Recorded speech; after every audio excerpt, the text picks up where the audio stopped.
To examine the cranial nerves, you may begin with cranial nerve 1, the olfactory nerve, which mediates the sense of smell.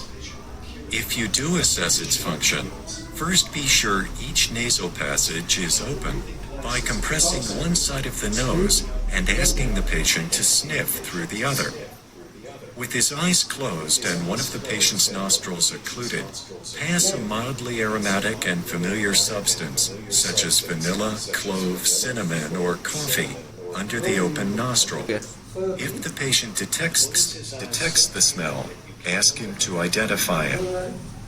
Cranial nerve 2, the optic nerve, mediates vision. To assess its function, check the patient's visual acuity, visual fields, and removing glasses if necessary, inspect the optic fundi of both eyes. In the fundi, be sure to inspect the ratio of the caliber of arteries to veins, usually 1 to 3. The extraocular movements in the 6 cardinal directions of gaze, and look for conjugate movements in any of the 6 directions, which causes diplopia. Okay. Ask the patient which, if any direction, makes the diplopia worse. Inspect the eye closely for asymmetric deviation of movement.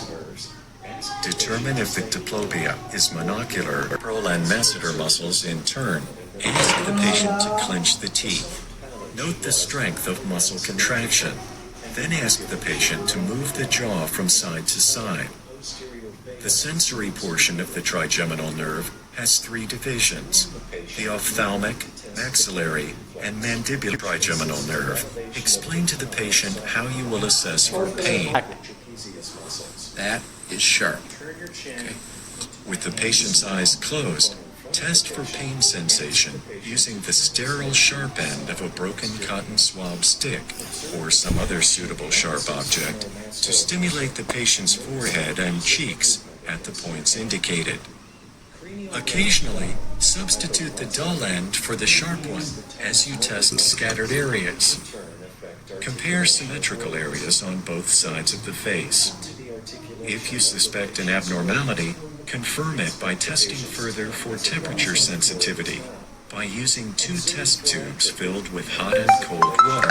A tuning fork, which usually feels cold, may also be used and made warmer by running it under hot water and drying it before use.